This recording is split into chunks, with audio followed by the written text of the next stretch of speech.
Oi, eu sou a Grazi e esse é o 15 Minutos com a Bíblia. Hoje falaremos sobre o capítulo 38 de Gênesis, a história de Judá e Tamar. Por essa época, Judá deixou seus irmãos e passou a viver na casa de um homem de Adulão, chamado Ira. Ali, Judá encontrou a filha de um cananeu chamado Suá e casou-se com ela. Ele a possuiu, ela engravidou e deu à luz um filho, ao qual ele deu o nome de Er. Tornou a engravidar, teve um filho e deu-lhe o nome de Onã. Quando estava em Quezibe, ela teve ainda outro filho e o chamou Selá.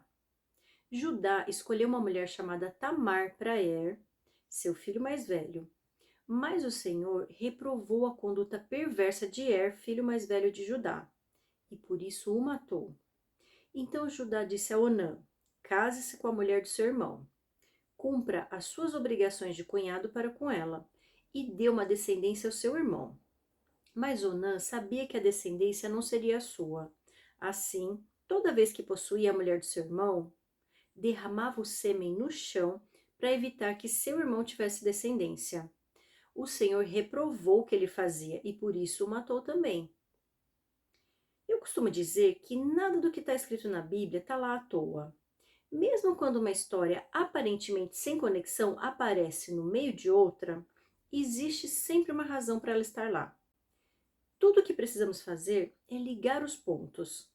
No capítulo anterior, começamos a conhecer a história do famoso José do Egito. Então, de repente, do nada, a Bíblia faz uma pausa e conta uma história paralela de um dos irmãos de José, Judá, aquele que futuramente viria a ser o ancestral de Jesus Cristo. Por mais que seja triste e esquisito aos nossos olhos, não podemos deixar passar esse relato sem refletir profundamente.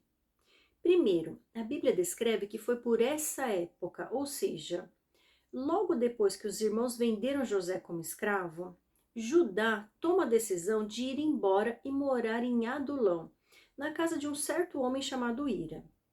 Embora não seja relatado por que ele fez isso, podemos imaginar o quanto o arrependimento de Judá pode ter motivado essa decisão.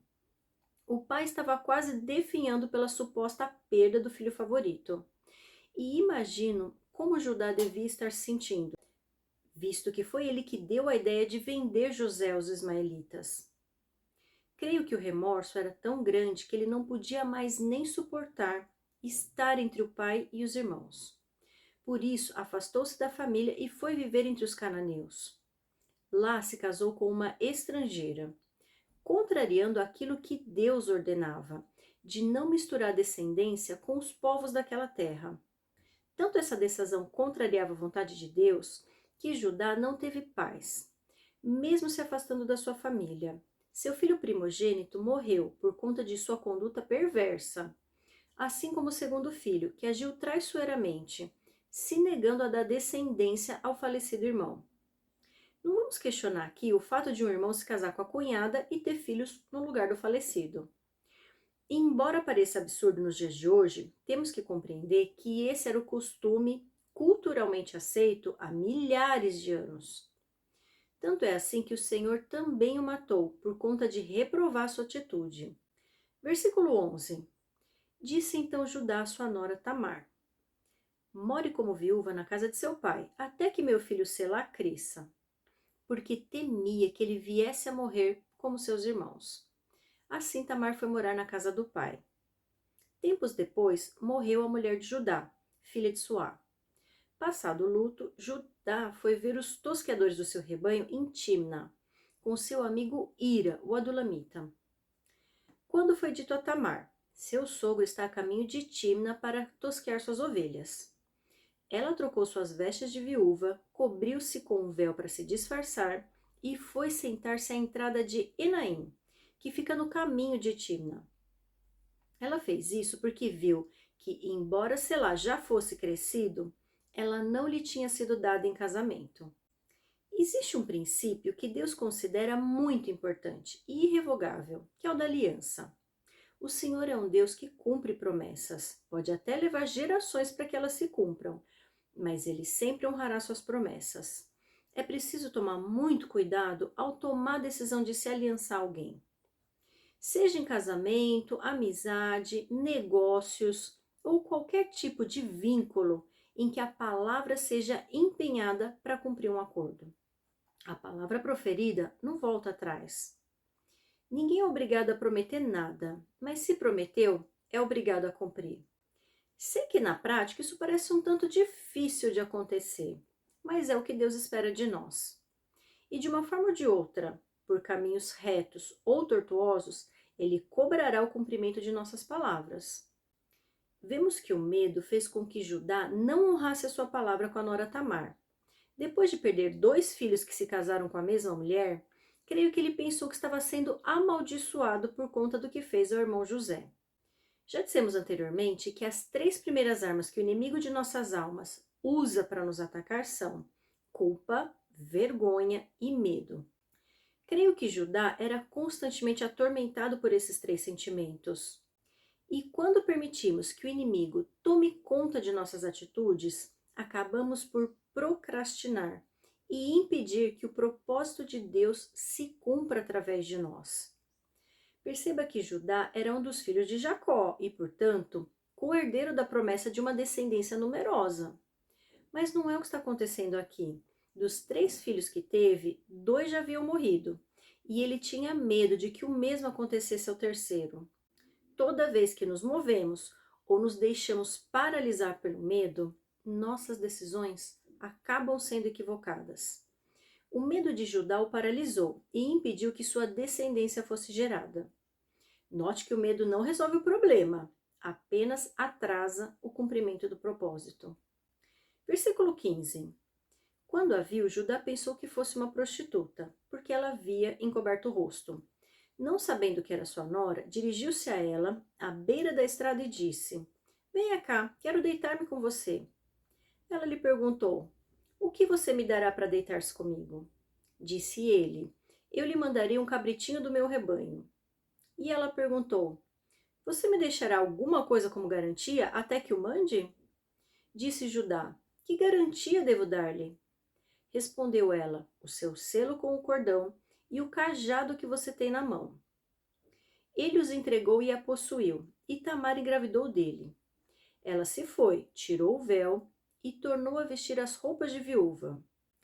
Eu sempre digo que de um jeito ou de outro as promessas de Deus se cumprem. O que vai diferenciar é a forma com que elas se cumprirão. Dependendo de nossas escolhas, os caminhos serão mais suaves ou tortuosos.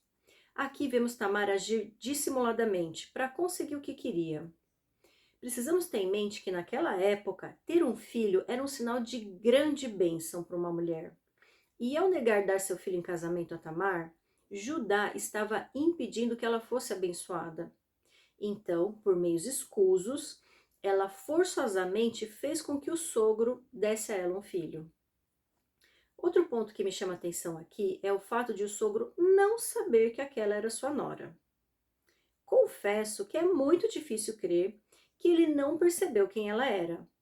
Não reconhecer sua voz e nem ver seu rosto sequer de relance é algo bem improvável. Assim como Ló deitar-se com as próprias filhas estando embriagado e não saber quem eram elas. Sinto muito, mas isso é algo que eu não consigo acreditar. Não estou dizendo que a Bíblia é falha em relatar isso. Só estou dizendo que a Bíblia relata fatos. Só quem sonda corações e sabe as verdadeiras intenções de cada um é Deus. Só Ele sabe a verdade por trás dos fatos. A nós cabe apenas tecer conclusões com base em nossas próprias convicções. Vimos que Tamar age premeditadamente, pois ao ser questionada pelo sogro, ela pede justamente seu selo, seu cordão e seu cajado. Esses eram símbolos de identidade e autoridade na época. Como não havia teste de DNA, essa seria uma maneira de demonstrar irrefutavelmente que o filho seria de Judá. Versículo 20. Judá mandou o cabritinho por meio de seu amigo Adulamita, a fim de reaver da mulher a sua garantia. Mas ele não a encontrou e perguntou aos homens do lugar: Onde está a prostituta cultual que costuma ficar à beira do caminho de Enaim? Eles responderam: Aqui não há nenhuma prostituta cultual. Assim ele voltou a Judá e disse: não a encontrei. Além disso, os homens do lugar disseram que lá não há nenhuma prostituta cultual. Disse Judá: fique ela com o que lhe dei. Não quero que nos tornemos objeto de zombaria. Afinal de contas, mandei a ela este cabritinho, mas você não a encontrou. Aqui vemos Judá tratar com displicência os símbolos de sua identidade e autoridade. Muitas vezes agimos como ele e somos levados a deixar de lado quem somos em troca de prazeres imediatos. E não importa que ninguém mais saiba o que fizemos. Sempre haverá colheita em relação àquilo que plantamos, como veremos a seguir.